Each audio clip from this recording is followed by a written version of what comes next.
Romeo के नाम पौलुस प्रेरित की पत्री, अध्याय 1। पौलुस की ओर से, जो यीशु मसीह का दास है और प्रेरित होने के लिए बुलाया गया और परमेश्वर के उस सुसमाचार के लिए अलग किया गया है, जिसकी उसने पहले ही से अपने भविष्यद्वक्ताओं के द्वारा पवित्र शास्त्र में अपने पुत्र हमारे प्रभु यीशु मसीह के विषय में प्रतिज्ञा की थी, जो शरीर के भाव से तो दाऊद के वंश से उत्पन्न हुआ और पवित्र आत्मा के भाव से मरे हुओं में से जी उठने के कारण सामर्थ्य के साथ परमेश्वर का पुत्र ठहरा है, जिसके द्वारा हमें अनुग्रह और प्रेरिताई मिली कि उसके नाम के कारण सब जातियों के लोग विश्वास करके उसकी माने, जिनमें से तुम भी यीशु मसीह के होने के लिए बुलाए गए हो। उन सब के नाम जो रोम में परमेश्वर के प्यारे हैं और पवित्र होने के लिए बुलाए गए हैं। हमारे पिता परमेश्वर और प्रभु यीशु मसीह की ओर से तुम्हें अनुग्रह और शांति मिलती रहे। पहले मैं तुम सब के लिए यीशु मसीह के द्वारा अपने परमेश्वर का धन्यवाद करता हूँ कि तुम्हारे विश्वास की चर्चा सारे जगत में हो रही है। परमेश्वर, जिसकी सेवा मैं अपनी आत्मा से उसके पुत्र के सुसमाचार के विषय में करता हूँ, वही मेरा गवाह है कि मैं तुम्हें किस प्रकार लगातार स्मरण करता रहता हूँ और नित्य अपनी प्रार्थनाओं में विनती करता हूँ कि किसी रीति से अब भी तुम्हारे पास आने को मेरी यात्रा परमेश्वर की इच्छा से सफल हो, क्योंकि मैं तुमसे मिलने की लालसा करता हूँ कि मैं तुम्हें कोई आत्मिक वरदान दूं जिससे तुम स्थिर हो जाओ, अर्थात यह कि मैं तुम्हारे बीच में होकर तुम्हारे साथ उस विश्वास के द्वारा जो मुझ में और तुम में है शांति पाऊं। और हे भाइयों, मैं नहीं चाहता कि तुम इससे अनजान रहो कि मैंने बार बार तुम्हारे पास आना चाहा कि जैसा मुझे और अन्य जातियों में फल मिला वैसा ही तुम में भी मिले, परंतु अब तक रुका रहा। मैं यूनानियों और अन्य भाषियों का और बुद्धिमानों और निर्बुद्धियों का कर्जदार हूं। सो मैं तुम्हें भी, जो रोम में रहते हो, सुसमाचार सुनाने को भरसक तैयार हूं, क्योंकि मैं सुसमाचार से नहीं लजाता, इसलिए कि वह हर एक विश्वास करने वाले के लिए, पहले तो यहूदी फिर यूनानी के लिए उद्धार के निमित्त परमेश्वर की सामर्थ है,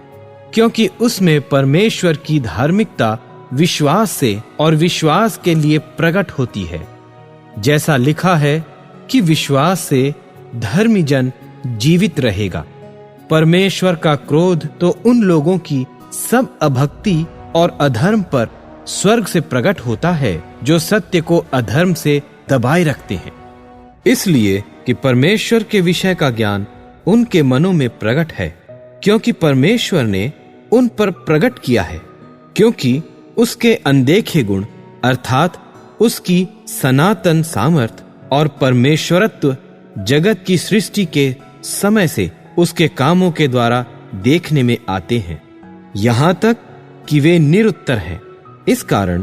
कि परमेश्वर को जानने पर भी उन्होंने परमेश्वर के योग्य बड़ाई और धन्यवाद न किया, परंतु व्यर्थ विचार करने लगे, यहाँ तक कि उनका निर्बुद्धि मन अंधेरा हो गया। वे अपने आप को बुद्धिमान जताकर मूर्ख बन गए और अविनाशी परमेश्वर की महिमा को नाशमान मनुष्य और पक्षियों और चौपायों और रेंगने वाले जंतुओं की मूरत की समानता में बदल डाला। इस कारण परमेश्वर ने उन्हें उनकी मन की अभिलाषाओं के अनुसार अशुद्धता के लिए छोड़ दिया